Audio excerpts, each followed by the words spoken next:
government of St. Kitts and Nevis and the opposition People's Labour Party, PLP, have been arguing on their performance in health care.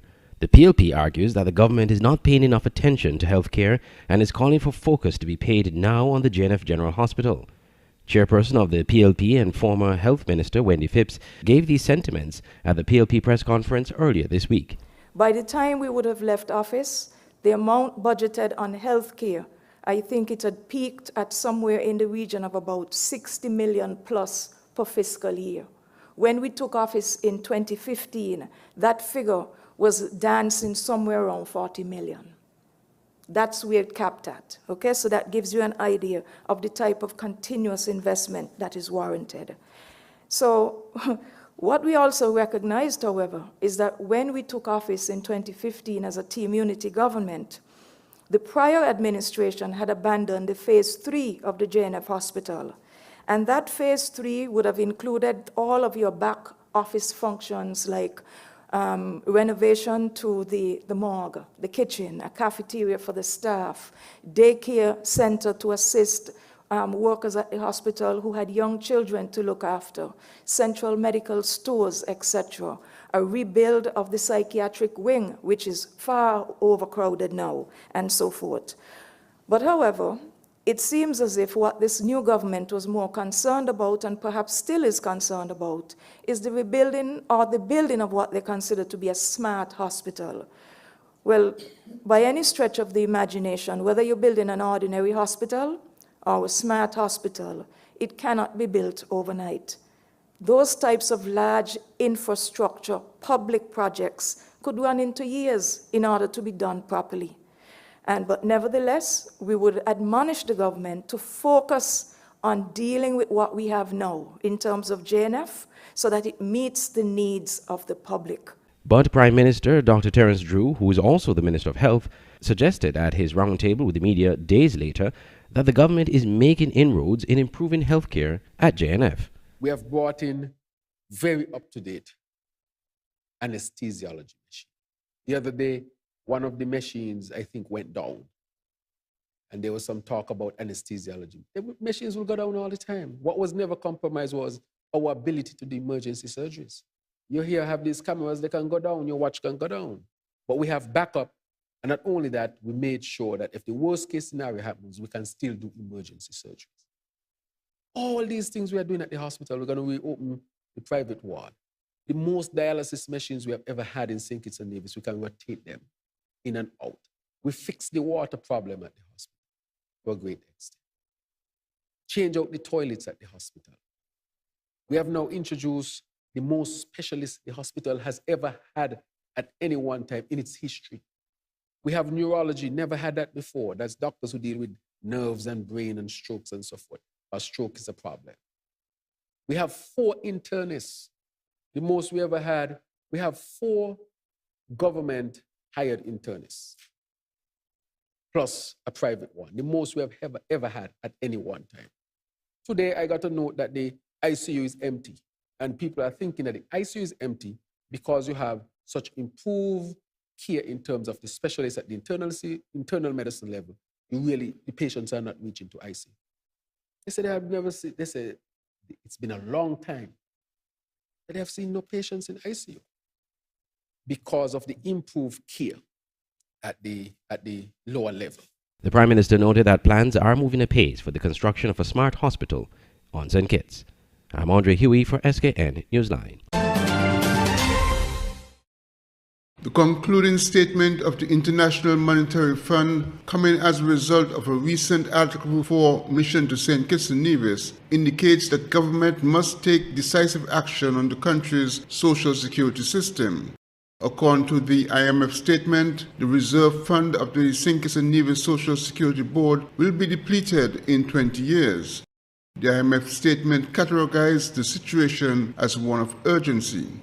At a recent media roundtable with Prime Minister Dr. Terence Drew, he said the matter was already being addressed even before it was looked at by the IMF mission team. And I must always give credit to our first national hero and his team from the 1970s who put social security in place, even against great opposition. But now we have one of the best funds in the whole region. It was vision. We have reached the point now where we have to look at it. So we have brought in the actuary. The actuary has done this work. Just had a communication from the director. I've said to them that this year they have to now go out to the people and educate the people about Social Security and what we will do to strengthen Social Security.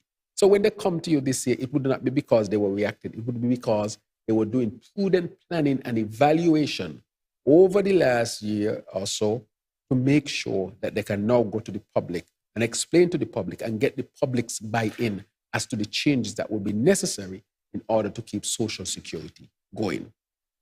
And so we are ahead of the game when it comes to that. So this report highlights the fact that something needs to be done, but it also would point to the fact, if we were remembering, that we have started to do work and significant work with respect to that.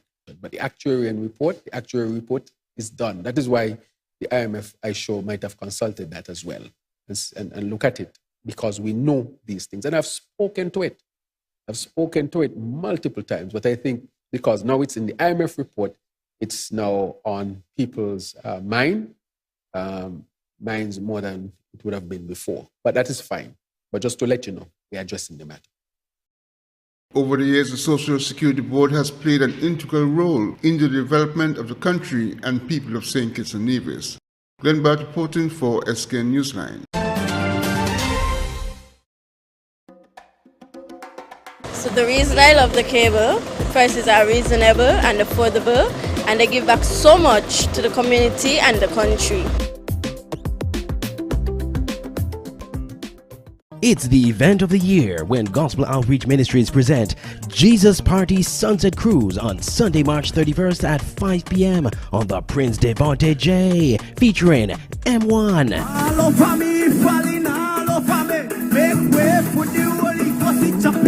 Roots Gospel Band, and Tehila.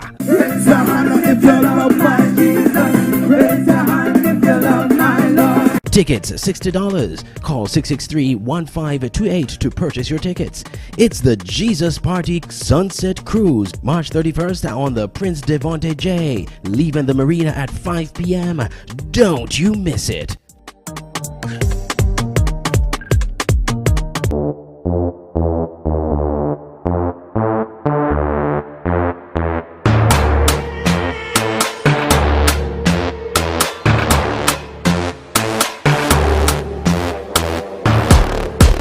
In the city.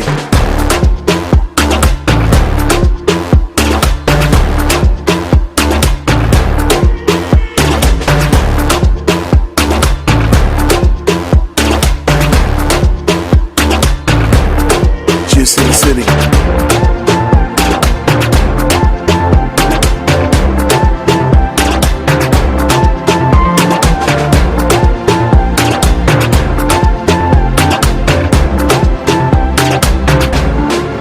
In the city.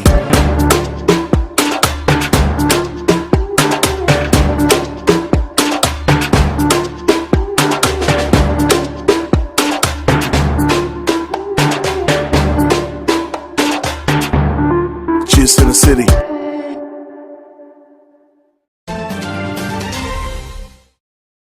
Members of the Media Association of St. Kitts and Nevis re-elected all members of the executive to serve a new 2-year term when the organization held its annual general meeting. The election of officers was officiated by Mr. Dennis Knight and Mr. Val Henry, who ensured the constitutional requirements and electoral procedures were followed, resulting in a valid slate of officers elected to serve the association's development agenda for the next 2 years. Elected members of the executive are Andrea Huey, President, Glenn Bart, First Vice President, Jermaine Abel, Second Vice President, Jamela McPhail, Communications Director, Natasha Morris, General Secretary, Sharon Richards, Assistant Secretary, and Devin Richardson, Treasurer.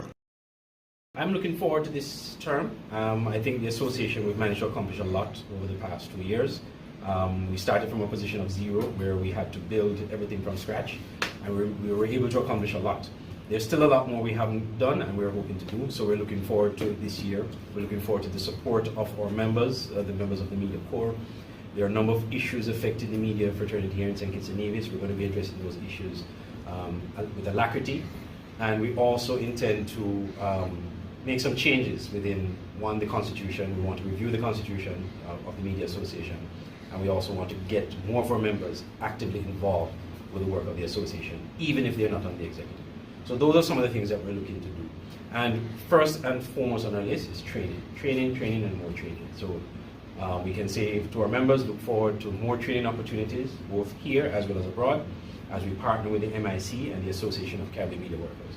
So the Media Association of St. Kitts and Nevis is alive and well, and we look forward to this new term. According to Media Association President Huey, the next 2 years will focus on building an association that improves the level of journalism in the Federation and address related issues. Glenn Bart reporting for SK Newsline. We continue the SKN Newsline newscast with this report from the Nevis Newscast. Policymakers, climate change and disaster management practitioners and representatives from the private sector are this week participating in a consultation to develop a national adaptation plan to address the impacts of climate change and build resilience in St. Kitts and Nevis. The initiative, which is crucial for safeguarding the country's future, saw the participants embarking on a journey to devise strategic actions to mitigate the impacts of climate change on the Twin Island Federation. The consultation is being facilitated by the Government of St. Kitts and Nevis through the Ministry of Sustainable Development in partnership with the Caribbean Community Climate Change Center and the Green Climate Fund. The collective effort underscores a regional commitment to environmental stewardship and resilience building, reflecting the urgency of addressing climate change impacts head-on.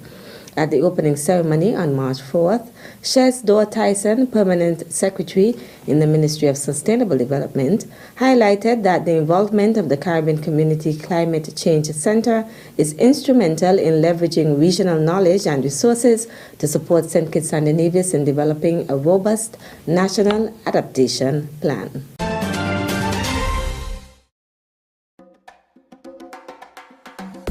I love the cable because they're real. What you see is what you get. No hidden agenda, no tricks, just real, honest communication.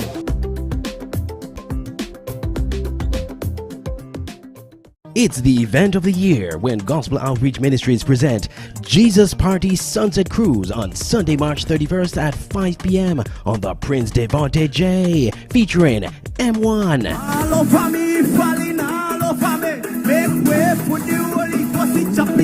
Roots Gospel Band,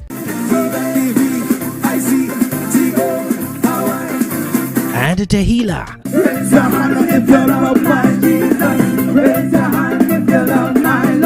Tickets $60. Call 663-1528 to purchase your tickets.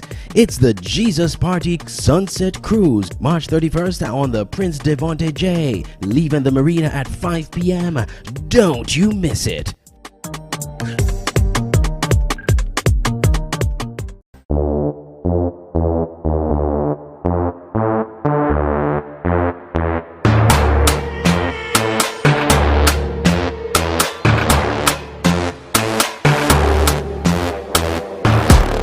Just in the city.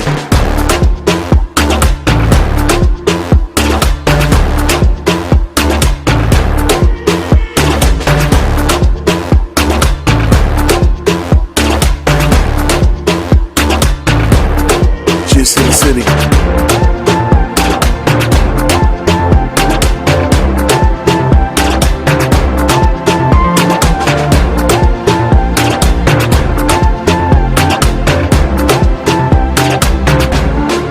In the city.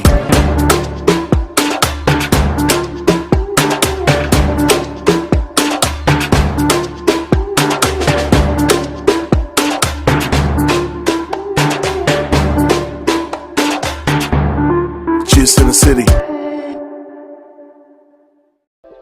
At Digital Print Plus and Crafted by Design, we're thrilled to be your go-to print shop located in the heart of Bastille. From essential services like printing, copying, and laminating, to a diverse array of school supplies, arts and craft materials, and office essentials, we've got you covered.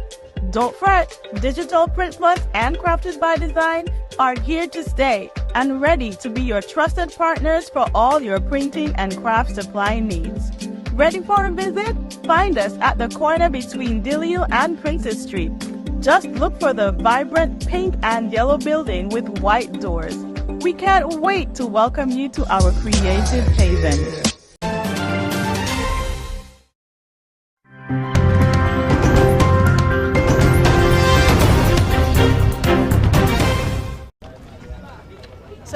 On an abandoned airfield turned makeshift campsite, we step into this cramped space, the Kado family's home. Lying on her family's only bed, we meet 8-year-old Wajina Kado, looking at us with eyes that have seen the torment and suffering that is engulfing Haiti. Do you remember where you were when the bullet hit you, when you got shot? With her 4-year-old sister keeping close watch, Wajina tells me she was playing with friends when they were caught in the crossfire of a gang shootout. She and her friends hid, but not quickly enough, a bullet tearing through her back and out her abdomen. Her dad, frustrated by life. And he says they've been here about 1.5 years. Before that, they were in their own home, but they said because of the gang violence, it was overtaken. Their home was burned down. So here they are hoping to have found what would have been a safe refuge, but he says, not even this is safe. Feel better, okay? Chaos now grips much of Haiti, especially the capital, Port-au-Prince. For the first time, a Haitian security source tells us rival gangs are now working together, launching a wide-scale series of attacks against the government, going after the airport, police stations, and prisons. The terrible toll of the violence felt nearly everywhere, even here, behind the high walls of Kizito family's home for children. Run by Sister Paesi, the rules here posted on the wall. Children must be friends. They must be friends, they must get along with each other. Getting along, that's the challenge here. Sister Paesi's lived in Port-au-Prince for 25 years, the last 5 of which she's dedicated to creating safe spaces for children. Many of those here orphaned because of the deadly gang violence. I never could have thought that things could become worse, but it did. Year after year, more corruption, more violence, more weapons. This place is now at capacity, and then some. The children keep coming, she tells me. Sister says she also gets prayer requests from those you might not expect. Sister, pray for us. Don't you see we're in danger? Pray for us. I'm hearing that every day from the gang members. Yeah. The gang members are asking you to pray for them. Yes. Some of the gang members themselves, just kids. This 14-year-old says he was recruited at 11. I can't go to school, he tells me, wishing he could escape the gang's control. I watch so many people get killed, and then I have to set their bodies on fire, he says. Outside of Haiti's capital, it's more often the anti-government protests rather than the gangs paralyzing cities. In Jeremy, we drive with members of the World Food Program to a local school. And these kids have not been in school since early January. They'll tell you why. The Catholic priest who runs it shows us around. Just noticing on the chalkboard here, the last date, January 11th. It's the last time kids were actually inside this classroom since it's been just empty. Violent protests erupted in January, making it too dangerous for the school's 234 students to travel to. For the staff here, it's heartbreaking.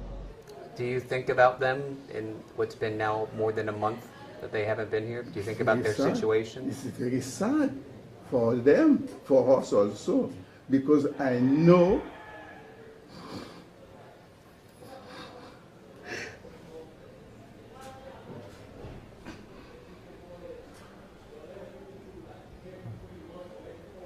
He knows it's about more than missing out on an education. I know they are at home, they are hungry, they have nothing, they are children, they have to eat. Hunger is what drove this young teen to go out at night alone in gang-controlled territory last year, hoping to find food. Instead, she tells us she was attacked and raped, giving birth in January to a baby boy, the son of a likely gang member, she thinks. I can't abandon him, she tells me. My mother struggled a lot with me, so I have to do the same for him, even if it is a child raising another child, she says. Children bearing the brunt of a broken country that is spiraling further into chaos with each passing day. David Culver, CNN.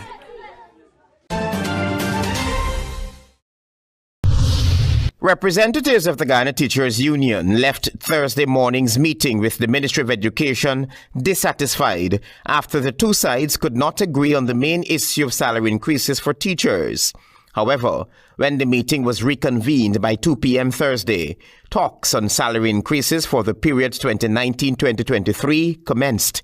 Speaking with reporters at the conclusion of Thursday's discussion, President of the GTU, Dr. Mark Light, said that the union was able to put forward its proposal regarding salary increases. What we did coming out of this afternoon's meeting was have the ministry commit to the period for the multi-year agreement to be signed. As you know, we had a little impasse this morning as to when it should commence.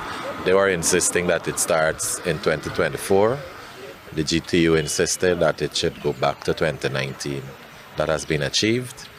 What we've decided, rather than have TORs, we have signed minutes at the end of each meeting. So that becomes a binding arrangement. President Light, however, highlighted that the percentage increase the Ministry of Education was ready to put on the table was below par. Well, specific, GTU is mainly interested in the teachers' salary increase package. So that remains our number one priority. So we would have started the discussion as it relates to the proposal. And what the union did was to say we want to know what is coming from the government side in terms of our proposal being 20% or 25%. What is it that they're offering? And I think the ministry did ask for Tuesday so that they can report back in terms of the numbers. Education Minister Priya Manik Chand was not part of the meeting, and it was agreed that the two sides will meet again on Tuesday, March 12, 2024 at 9:30 a.m. Well, a little more positive this afternoon because this morning we had serious disagreements as it relates to timing for the multi-year agreement. And we, as a union, insisted that our submissions included 2019. Like I said, the adjournment took place so that the ministry can consult with their principals. That was done, and we were able to move forward. So I think towards the end of the day, we were able to agree on the way forward so that this process will result in an assigned package for our teachers. The GTU is proposing a 25% salary increase for 2019 and a 20% for 2020 to 2023 and an additional performance-based incentive of 2% annually of the total teacher's wage bill to eligible teachers during the period of the multi-year agreement. For next week, we are interested in the 2% difference that existed in 2017. 2018, as you know, with the last multi-year agreement, teachers did not receive that 2% difference. So that is on the table along with the salary increase, the clothing allowance, and there's one other matter that we want to conclude next Tuesday. Teachers across Guyana down tools for 4 weeks over better wages and improved working conditions. That nationwide strike came to an end on Wednesday, March 6, 2024, after an agreement between the GTU and the government of Guyana was brokered, arising from almost 2 days of mediation that was ordered by Justice Sandil Kisoon. Travis Chase, HGP Nightly News.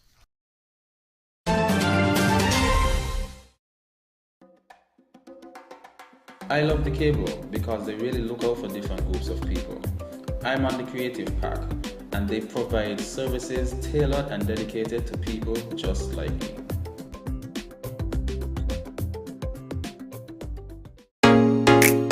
Introducing St. Kitts and Nevis's newest TV channel, Television Caribbean, TVC Channel 40, on the cable's Ultra TV. TVC promises to deliver the finest in television broadcasting in St. Kitts and Nevis and the Caribbean, with some of the best local programs in news, sports, and entertainment. Join us for insights where we delve into the lives of our guests. Let me see what happened if I put this to it. Big explosion, like, okay, note to self, don't do that again. Or get in-depth analysis on Newsline 360. We have sports, entertainment, and inspiration. It's all here on TVC Channel 40 on the cables, Ultra TV, on TelTV Cable Network in St. Martin, and on our website www.tvcplus.live. TVC Channel 40. See the difference. Online radio has never been this great. It's Voice of the Caribbean Radio at voiceofthecaribbean.net. Tune into Voice of the Caribbean Radio for great Caribbean programs, news, entertainment, sports, and current affairs. Wake up each morning and be inspired with One Day at a Time with Kim Huey. Stay abreast with news across the Caribbean and internationally with the Caribbean News Hour, and be entertained with shows like Reggaeville, Caribbean Classics, and Jive Music Show. Visit our website or listen us on TuneIn Radio. There is so much more on Voice of the Caribbean Radio, reaching the Caribbean and beyond. Check website for program schedule. The SKN Newsline website now offers you more news. Log on to www.sknnewsline.com for local, regional, and international news. You can also watch the latest newscast and keep abreast with news in sports, all from sknnewsline.com. That's www.sknnewsline.com. News at your fingertips. I love the cable because they're real. What you see is what you get. No hidden agenda, no tricks, just real, honest communication.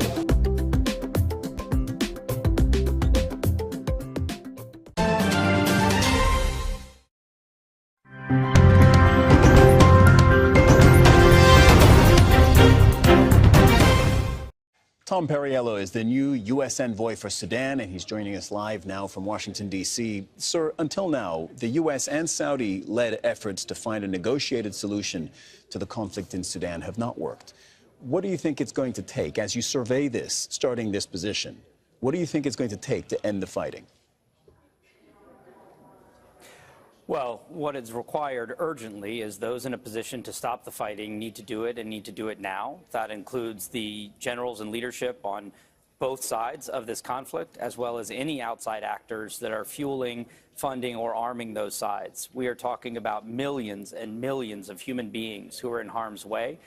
They deserve the dignity of human security and respect. We need the guns to be silenced and the humanitarian aid to be delivered, and all of those, inside Sudan and out, in a position to make that happen, need to do so now. But so that's a statement of intent, and I think everybody, almost everybody, would agree with you that the two sides need to stop fighting, but they just haven't so far. Is there now has that changed in any capacity? Because the head of the army, General Abdel Fattah al-Burhan, now says through his UN channels that he's ready for a ceasefire. What do the paramilitary RSF say? Are they also ready for a ceasefire? Well, what we need to see is action and not just statements. There are some promising indications that we could resume inclusive talks soon. We need that to happen with immediacy. And what we need to see is the action. We need to see both sides committed to and showing up at peace talks. We need to see both sides ensuring that border access is open for all humanitarian access. And we need to ensure that there is a commitment to a handover back to an inclusive civilian government, which is what the people of Sudan have wanted and deserved for many years. So I'm sure as you took this position, maybe about 2 weeks ago, give or take a few days, either your predecessor or your current team have briefed you on, here's the situation, here's the problem, here's how we may be able to perhaps influence it. Do you see anything in that set of facts that leads you to believe there could be a breakthrough in Sudan? Well, for one thing, I think the U.S. government has made clear that there are consequences to both individuals and institutions who are fueling this war and fueling the atrocities that have shocked the conscience of all of those paying attention to the situation in Sudan, and those consequences will increase. We also know for all of those across the region that the costs of a expanded conflict and even a failed state, the possibility of an acute famine, is not only morally wrong, but is something that has massive implications for a region that has already got much fragility in it. So we believe that all of those in the region need to understand this to be a much greater priority than it has been, much greater sense of urgency. And we believe that those conditions are driving people to the peace talks in a way that can produce the kind of outcome that people of Sudan deserve. You have previously been the U.S. Special Envoy for the Great Lakes and the Democratic Republic of Congo. I wonder, did you learn anything in that role that you think you could bring to this role that could actually work in Sudan? You know, in the role in the African Great Lakes and elsewhere, one thing I've learned is listen to women. The more women are included in the peace process and in the political process, you tend to get much better outcomes. It's also important to be hearing from youth and the generation that has so much at stake in the future. It's also crucial that we see leadership and partnership with our African Union colleagues and others in the region.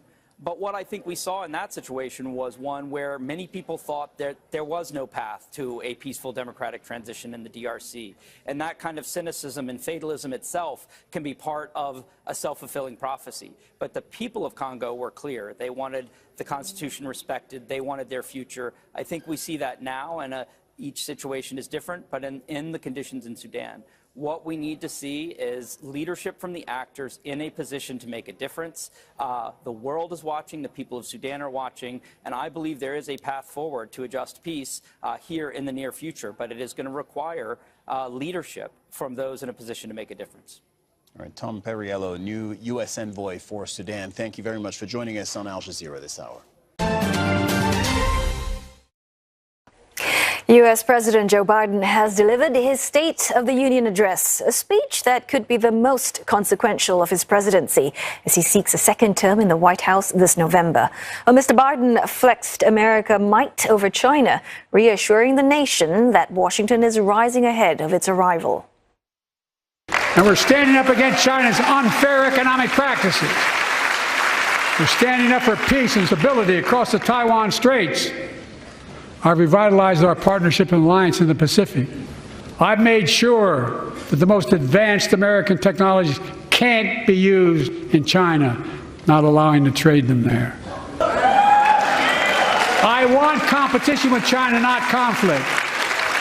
And we're in a stronger position to win the conflict of the 21st century against China than anyone else, for that matter, than any time as well. Mr. Biden's remarks come a day after Chinese Foreign Minister Wang Yi blasted the U.S. on the sidelines of China's annual political meetings. And Mr. Wang accused Washington of devising tactics to suppress Beijing's rise and criticized the Biden administration for adding more Chinese companies to its sanctions list.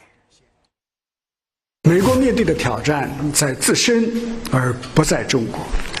如果一门心思打压中国，最终必将害了自己。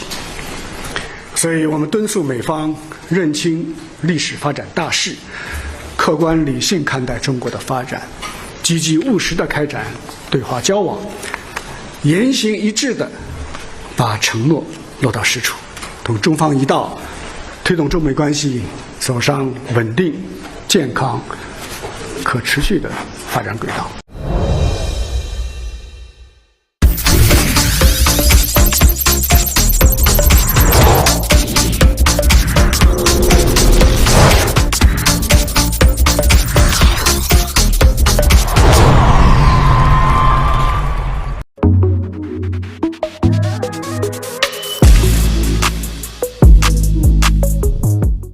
TGE Diebe Eagles and Security Forces FC registered big wins in SKNFA Division 1 action on Thursday, March 7th at the National Bank Group of Companies Technical Center in St. Peters. Diebe defeated Lodge Patriots 6-0, while Security Forces crushed Rivers of Living Water 8-0. Goal scorers for Deer Bay were Jaquan Rochester in the 22nd minute, Ronaldo Matthew in the 33rd and 82nd minutes, Alfonso Murray in the 44th minute, Jason Phipps in the 64th minute, and Josiah Bradshaw in the 77th minute. The 8 goals for security forces were scored by David Joseph in the 5th minute, Kareem Burrell in the 20th minute, Dion Dolphin in the 26th, 40th and 56th minutes, Omari Piggott in the 28th and 36th minutes, and Evanzi Fai in the 50th minute. After the match, coach George Kinta Gilbert of Security Forces said his team performed according to their game plan. Well, the team executed the game plan. Possession, into the space, cross, goal. Perfectly, right? So, I'm not surprised of the amount of goals we scored. To me, we could score even more goals. But we took off, the players who we have as the major the players, we ain't really cutting the stars. But the players with the better touch control and technique. We took them off and we played our bench. Who created chances too, but they did not execute. Now, is this going to be the theme for security forces for the rest of the season in terms of getting as many goals as you can? Definitely, because when it comes to the so-called bigger teams, it's going to be more tight. They're going to get as much space and time to play as the Rivers, etc. So we have to score as much goals as possible and just be consistent.